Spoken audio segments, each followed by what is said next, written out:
जब जब इतिहास के पन्नों पर अंधेरे का साम्राज्य फैलेगा, तब तब मेरे जैसे जिज्ञासु लोग उन्हें पुनः प्रकाशित करते रहेंगे। मेरा नाम है ठाकुर महेश प्रताप सिंह बहरेलिया। लगभग अवध की सभी वैश्य राजपूत वंशावलियों में वैश्य राजपूत का वर्णन मिलता है और उसमें एक बहरेलिया वैश्य नाम से जाने जाते हैं। अगर आप सभी के पास अवध की वैश्य राजपूत वंशावली हो तो कृपया करके आप उसको पढ़ें और आप पाएंगे कि एक बहरेलिया वैश्य नाम से जाने जाते हैं। अभी ये कहाँ हैं, कौन थे ये एवं यह वैश्य राजपूत त्रिलोक चंदी वैश्य की एक शाखा से हैं और अब इनकी शाखा पर ज़्यादा विस्तृत जानकारी नहीं है, इसलिए इनको कहीं कहीं कोटबाहर कटवैर से जोड़ा गया है एवं भारत सरकार द्वारा मान्यता प्राप्त भारत सरकार के अवध गैजेटियर मिलता है। उत्तर प्रदेश के गैजेटियर में इनका वर्णन आप लोगों के समक्ष रखते हैं। चलिए आइए दिखाते हैं आप सभी को इनके पूरे इतिहास की जानकारी। डोडिया खेड़ा उन्नाव यही स्थान वैश्य राजपूतों का प्रधान स्थान है। इसी वंश के घूमदेव वैश्य जी एवं मलय राज वैश्य जी का स्थान गहुमू जिटावा में था और इन्हीं के वंशज बन्नार शाह उर्फ प्रताप शाह थे। इनको इस समय त्रिलोक चंदी गोमुहा परिवार गोमुहा वैश्य कहा जाता। यह समय 15वीं शताब्दी का था। उस समय दिल्ली पर हुमायूं का शासन था। सन 1539 में हुमायूं को चौसा की लड़ाई में शेर शाह सूरी का सामना करना पड़ा, जिससे शेर शाह ने जीत लिया। 1540 ईस्वी में शेर शाह ने हुमायूं को पुनः हरा दिया और भारत छोड़ने पर मजबूर कर दिया और शेर शाह सूरी की सेना में बन्नार शाह उच्च पद पर भर्ती थे। इस युद्ध में बन्नार शाह ने अपनी वीरता दिखाई। शेर शाह सूरी के साथ हुमायूं के खिलाफ युद्ध में विजय प्राप्त की थी।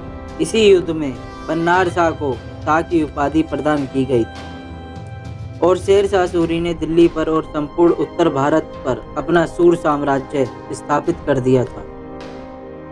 शेर शाह सूरी ने हुमायूं को 2 बार परास्त किया और दिल्ली का बादशाह बना। फिर मालवा मुल्तान आदि क्षेत्र जीतने के बाद 1544 ईस्वी में शेर शाह ने महाराणा उदय सिंह के मेवाड़ चित्तौड़गढ़ पर आक्रमण करने की ठानी।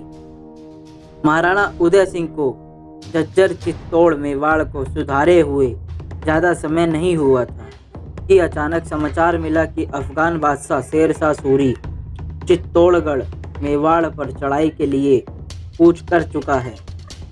शेर शाह सूरी फौज समेत जहाजपुर पहुंचा। जहाजपुर पर शेर शाह का कब्जा हो गया। शेर शाह ने जहाजपुर दुर्ग की किलेबंदी करवाई। शेर शाह के मेवाड़ में कदम रखते ही महाराणा उदय सिंह ने फौजी टुकड़ियां भेजी और झुटपुट लड़ाइयां हुई, जिनका कोई परिणाम नहीं निकला।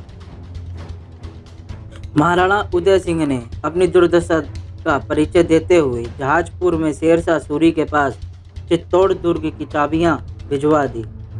शेर शाह सूरी ने अपने एक शुभचिंतक को वहां छोड़ा तथा उसका बड़ा पुत्र आदिल शाह वहीं रहा और 3000 बंदूकियों चित्तौड़ दुर्ग में तैनात किया। इस तरह महाराणा उदय सिंह मेवाड़ के राणा तो थे, पर उनके अधिकार सीमित थे। इसी समय सन 1544-47 ईस्वी में अवध से संदेश आया कि दरियाबाद जिला बहरेला का पठान जा कर देने को मना कर रहा है। पठान ने विद्रोह कर दिया है। तो आदिल शाह ने चित्तौड़गढ़ मेवाड़ के राणा उदय प्रताप सिंह को संदेश भेजा कि इस समय हमारी यहाँ सेना मौजूद नहीं, आप अपनी सेना को अवध बहरेला पर आक्रमण करवा दें और अपना वहाँ राज्य स्थापित करें और समय समय पर कर देते रहें, जिस तरह पठान देता था।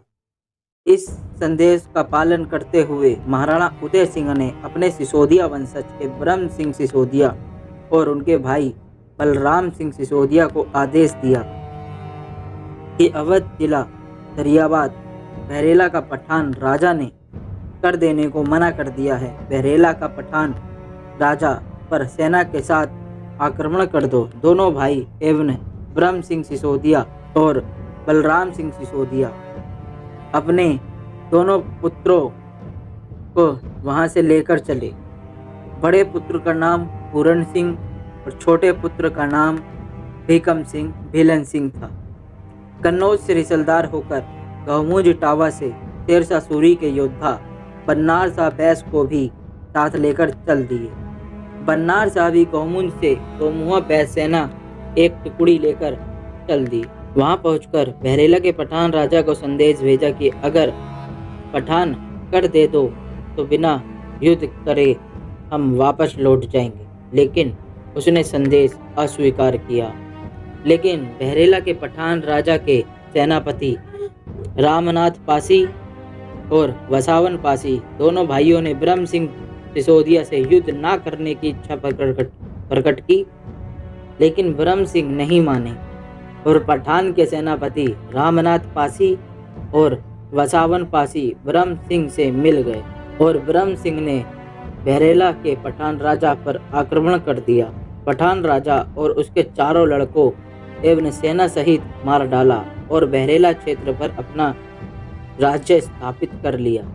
बलराम सिंह सिसोदिया की केवल एक कन्या थी, इसलिए ब्रह्म सिंह सिसोदिया को बहरेला का प्रथम महाराजा बनाया, क्योंकि उनके 2 पुत्र थे। और ब्रह्म सिंह ने 1544 में ही सूरजपुर की स्थापना की और उसको अपनी राजधानी बनाया एवं बहरेला में अपना निवास स्थान बनाया। और 71 गांव ब्रह्म सिंह सिसोदिया को दिए गए और बहरेला के पास 8 गांव बन्नार शाह एवं गोमुआ बैस को दिए गए, किंतु वो लोग वहां नहीं बसे।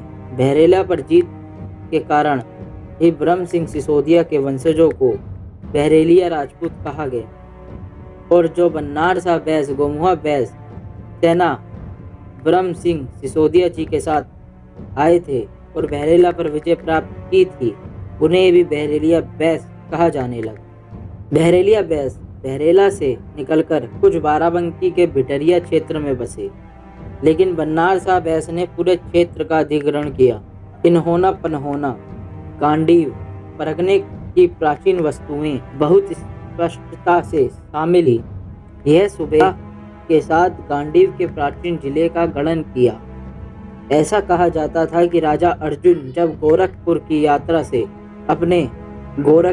यात्रा के दौरान अपने गांडीव धनुष को यहीं छोड़ गए थे, इसलिए इस जिले को गांडीव गड़ेव भी कहा जाता था। इस क्षेत्र के बैस विजेता थे, क्योंकि बन्नार शाह बैस के वंशज खुद को गांडीव गड़ेव बैस कहते हैं। इस क्षेत्र में भर और धोबियों का कब्जा था और अंत में बन्नार शाह बैस ने धोबी और भर को बाहर निकाल दिया, जो अधिकार का प्रयोग कर रहे थे। बन्नार शाह बैस की संपत्ति में 360 गांव शामिल हैं। बन्नार शाह के 6 पुत्र थे। उनकी संपत्ति उनके 6 बेटों राजा रावत सिंह, रावत घासू सिंह, रावत मोहू सिंह, रावत हुराज सिंह, रावत धर्म सिंह, रावत अरबन सिंह में विभाजित थी। रावत घासू सिंह के वंशजों में से एक ने तानपुर की स्थापना की और उससे एक शाखा निकली जो मुसलमान बन गए। बन्नार शाह बैस के पुत्रों में उत्तराधिकारी को विभाजित किया। राजा रावत सिंह यह सबसे बड़े थे, इसलिए राजा बने। कई पीढ़ियों के बाद पंवार शाह आए। उनके 4 बेटे हुए। इनमें से सबसे बड़े की बिना किसी समस्या के मृत्यु हो गई, जबकि अन्य 3 ने संपत्ति को आपस में बांट लिया। रावत घासू सिंह दूसरे बेटे रावत रघुराज सिंह के पिता रावत देवी बख्श द्वारा सफल हुए, जिन्होंने सनद प्राप्त की। उनकी संपत्ति प्रोसेंट मालिक के लिए उत्तरी और परगना इन्होना में 13 महल और 3 पट्टी गोमुहा गांडीव गड़ेव बैस जाति का प्रधान स्थान सराय गोपी था। और रावत कन्हैया बख्श सिंह बैस पुत्र जमींदार रावत शिवरतन सिंह थे। यह क्षेत्र सुबेहा तक लगता था और सुबेहा से बहरेलिया सिसोदिया राजपूतों की सूरजपुर बहरेला रियासत लगती थी। और बहरेलिया बैस राजपूतों का एक गांव पाली सुल्तानपुर में है। बहरेलिया बैस की एक शाखा बरुआर राजपूतों में जा मिली जो कि अख्तजाबाद में, और बाराबंकी के परगना सुबेहा के 3 गाँव में सराय गोपी स्टेट शामिल। इस वीडियो से पता चला कि जब बन्नार साहब बैस उर्फ प्रताप साहब बैस गाँव मूंज में थे, तब तक उनको और उनके वंशजों को त्रिलोक चंदी गोमुहा बैस के नाम से जाने जाते थे। उसके बाद जब बन्नार साहब बैस बहरेला आए ब्रह्म सिंह सिसोदिया जी के साथ और बहरेला में विजय प्राप्त की, इसलिए ब्रह्म सिंह सिसोदिया के वंशज बहरेलिया सिसोदिया राजपूत कहलाए और इन्हीं के साथ बन्नार साहब बैस के वंशज बहरेलिया बैस कहलाए। उसके बाद रावत बैस कहलाए। इन्होंने पन्होना गांडीव में निवास करने से गांडीव गड़े बैस कहलाए। धन्यवाद। अगर वीडियो अच्छी लगी हो तो Bahrelia Rajput brand of Awadh UP channel को सब्सक्राइब जरूर करें और वीडियो को लाइक शेयर कमेंट्स जरूर करें और घंटी का बटन जरूर दबाएं।